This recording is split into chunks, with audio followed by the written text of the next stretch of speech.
October 1942.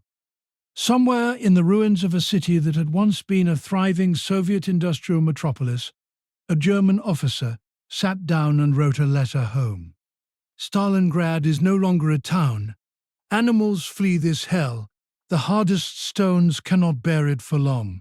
Only men endure. He was right, and he was wrong, because even the men on both sides were being broken beyond anything human language had previously been asked to describe. The city on the Volga had stopped being a place. It had become something else entirely. A test of will, a monument to obsession, a furnace in which two of history's most terrible dictators were burning their own armies alive, simply because neither one could bring himself to say the word retreat.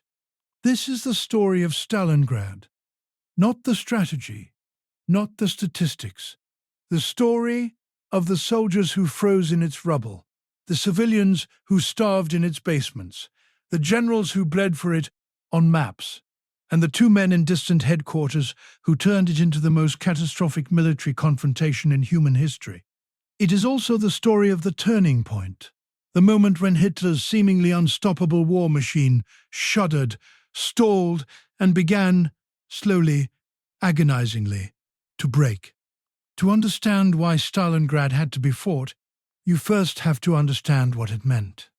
By the summer of 1942, Adolf Hitler's Operation Barbarossa, the invasion of the Soviet Union launched in June 1941, had already consumed more human lives than most wars produce in their entirety. The initial assault had been breathtaking in its scale and speed. 3 million German soldiers crossed the Soviet border in the largest military operation in history, driving deep into Soviet territory, encircling entire armies, capturing hundreds of thousands of prisoners in the opening weeks alone. But the Soviet Union had not collapsed the way Hitler promised it would. The Red Army had suffered losses that would have destroyed any other military force on Earth and kept fighting. The winter of 1941 had frozen German supply lines and stalled the advance on Moscow. By early 1942, the Wehrmacht was still deep inside Soviet territory, but the Lightning War, the Blitzkrieg, that had conquered France in 6 weeks, had become something slower, uglier, and far more expensive. Hitler needed a victory, something decisive, something that would restore momentum, seize the Soviet oil fields in the Caucasus, and cut off the Volga, the great river that served as the Soviet Union's central supply artery. The summer offensive of 1942, codenamed Case Blue, was designed to deliver exactly that. And there, on the western bank of the Volga, sat a city called Stalingrad. It bore the name of the Soviet leader. That, in the end, may have been the most important fact about it. For two men of absolute power and infinite ego, a city called Stalingrad could never be merely a strategic objective. It had to be won or held at any price. The name made retreat unthinkable on both sides. The name turned a military campaign into a personal duel between Hitler and Stalin, fought in someone else's streets, at someone else's cost. The German Sixth Army, commanded by General Friedrich Paulus, rolled towards Stalingrad through the scorched summer steppe of southern Russia. It was an impressive force.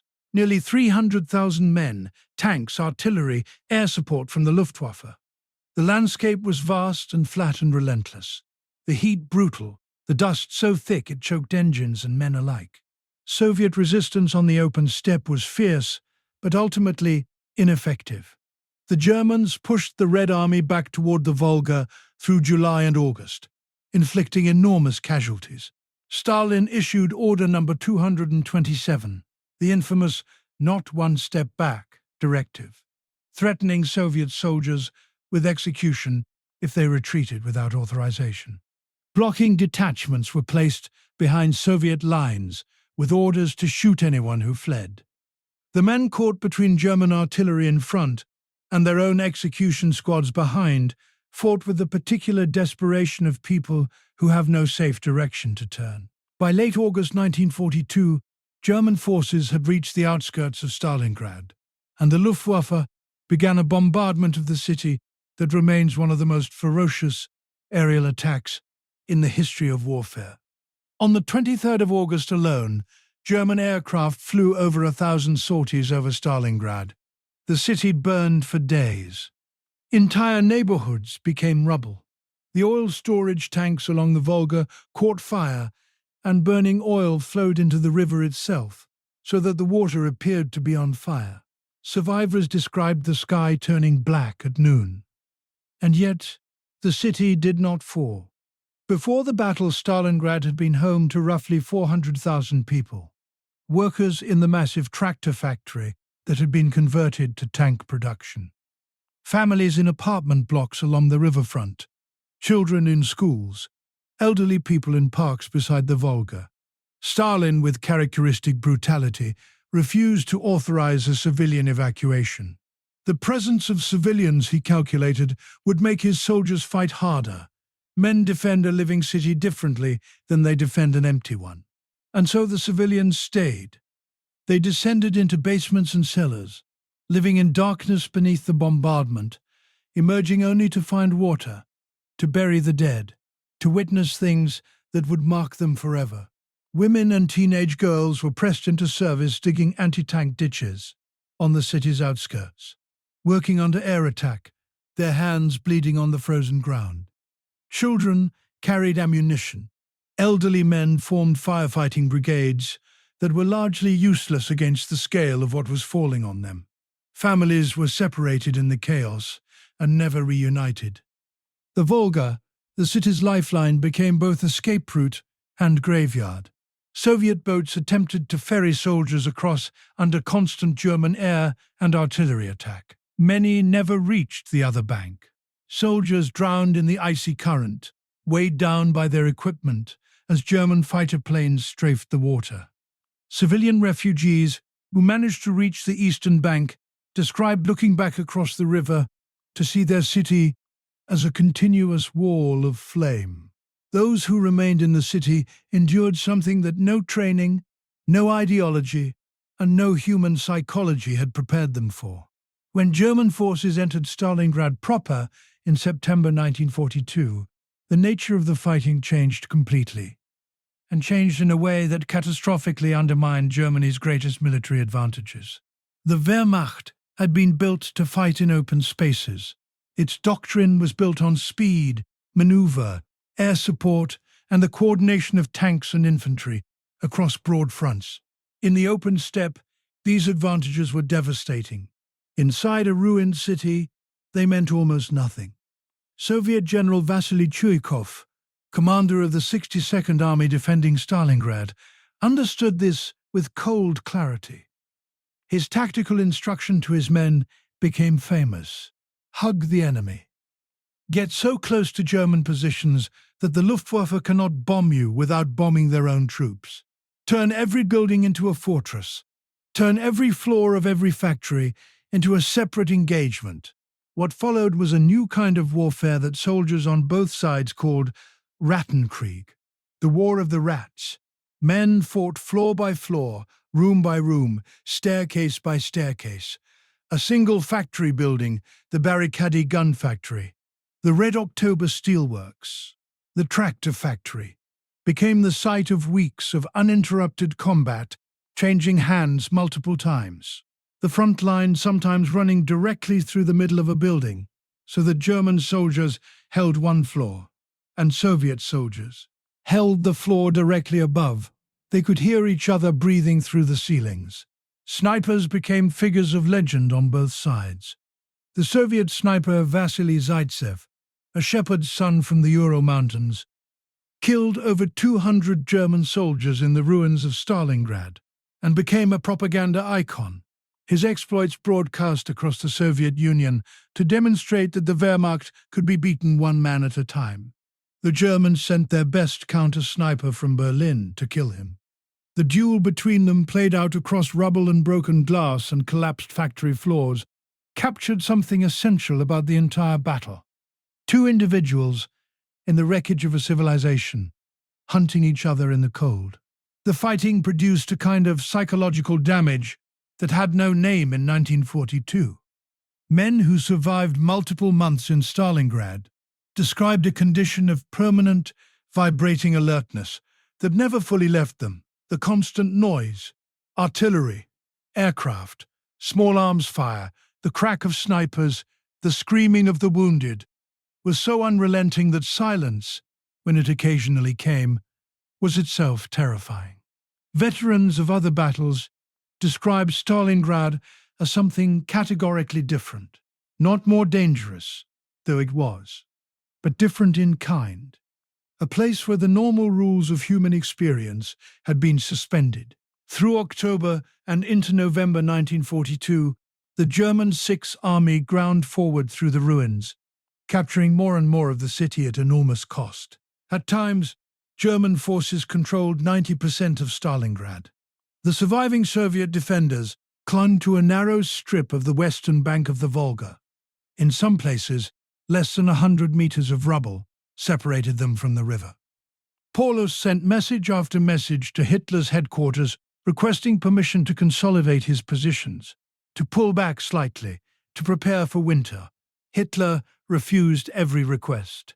Stalingrad would be taken completely. There would be no retreat. What Paulus and Hitler both failed to adequately appreciate was what Soviet General Georgy Zhukov and his planning staff were preparing on the flanks. Operation Uranus was one of the most brilliantly conceived encirclement operations in military history. While German attention was fixed on the brutal street fighting inside Stalingrad, Soviet forces had been quietly massing on both flanks of the German position. To the north, against the Romanian Third Army, and to the south, against the Romanian Fourth Army. The Romanians were poorly equipped, poorly supplied, and holding an enormous front with inadequate forces. They were the weak points in the Axis line, and Zhukov had identified them with surgical precision. On the 19th of November 1942, the Soviet counterattack began. Massive artillery barrages shattered the Romanian positions. Tank formations punched through the gaps.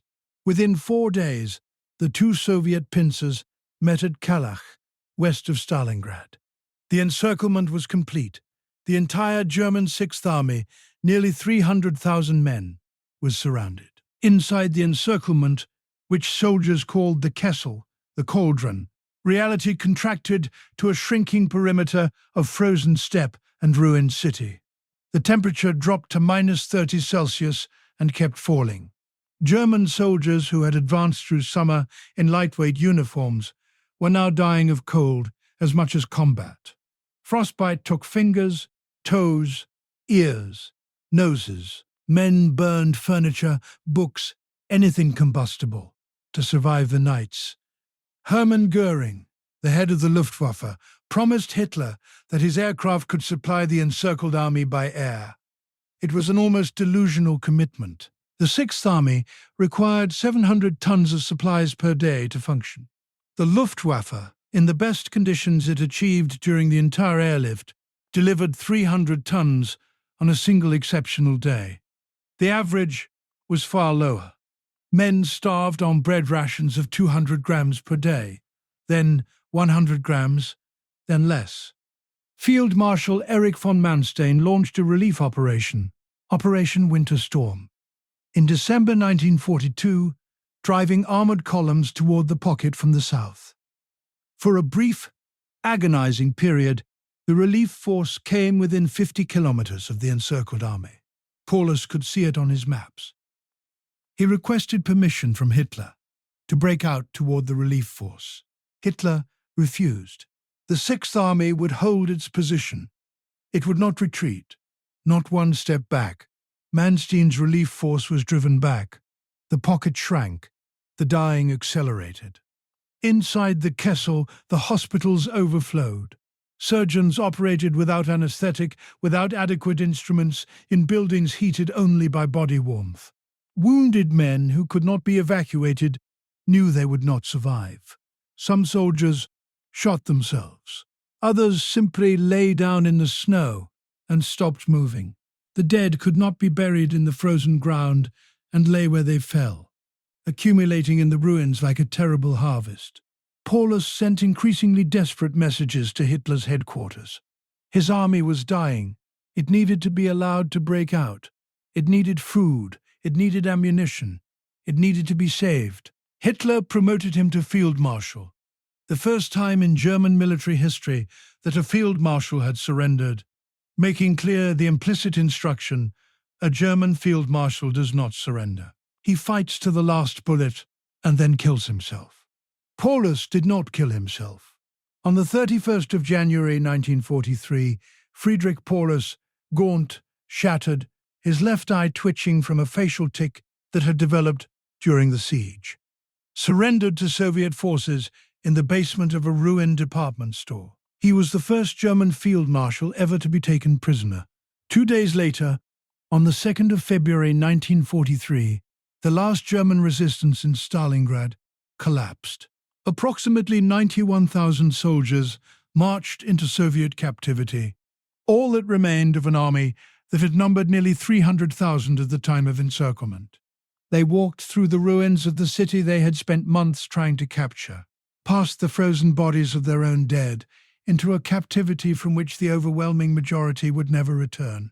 Of the 91,000 who surrendered, fewer than 6,000 would eventually reach Germany again.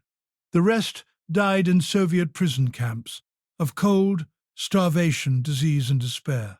In Germany, the news of the defeat was announced with 3 days of national mourning. All radio programming was suspended. Theaters closed. For the first time in the war, the German public was forced to confront the possibility, not yet certainty, but possibility that the war might not end in the way they had been promised. The Battle of Stalingrad lasted from August 1942 to February 1943, roughly 6 months of continuous combat. The casualties on both sides defy easy comprehension. Soviet military dead numbered approximately 480,000. German and Axis military dead numbered roughly 300,000, with another 91,000 captured. Civilian deaths in the city and surrounding region ran into the hundreds of thousands. Total casualties, military and civilian dead, wounded and captured, exceeded 2 million human beings. But the numbers, staggering as they are, do not capture what Stalingrad actually was. Stalingrad was the moment when the myth of German military invincibility broke. It was the first time that a major German field army had been completely destroyed. It was the first strategic defeat of Hitler's territorial ambitions in Europe, the first undeniable proof that Barbarossa had failed in its essential objective. The Soviet Union had not collapsed, the Red Army had not disintegrated, and now it had demonstrated that it could not only resist the Wehrmacht, but encircle it, trap it, and destroy it. Strategically, the initiative on the Eastern Front shifted after Stalingrad and never shifted back. Germany would launch further offensives, most notably at Kursk in July 1943, but never again with the confidence or the resources of 1941 and 1942. From Stalingrad onward, the fundamental direction of the war in the East was westward, as the Red Army ground forward through Ukraine, Poland, and eventually into Germany itself. Politically, Stalingrad cracked the foundation of Hitler's authority in a way that nothing before it had. He had promised victory. He had promised that the Sixth Army would be relieved. Every promise had been broken in the rubble of a city on the Volga. For the German soldiers who survived, in captivity or elsewhere, Stalingrad became a psychological wound that never healed. Veterans spoke of it differently than they spoke of other battles. Not as a defeat, but as an ending, the place where something had permanently broken, in the war and in themselves. The German officer who wrote that letter in October 1942 was right about the stones. They did not bear it. Virtually nothing of pre-war Stalingrad survived the battle. The city that emerged from the rubble, renamed Volgograd in 1961, in the post-Stalin era, was rebuilt from nothing, a Soviet city constructed on top of a graveyard. Today, on the Mamayev Kurgan, the great hill that was the strategic high ground of the battle, that changed hands repeatedly and whose soil is said to contain so many shell fragments that metal detectors are useless there, stands the Motherland Calls statue. 85 meters tall, sword raised, face set in a scream of defiance and grief. It remains the largest statue in Europe. Beneath it, in the earth, lie the bones of men from 24 nations who died for a city that neither Hitler nor Stalin would ever visit. The animals fled. The stones could not bear it. Only men endured, and far too many of them didn't.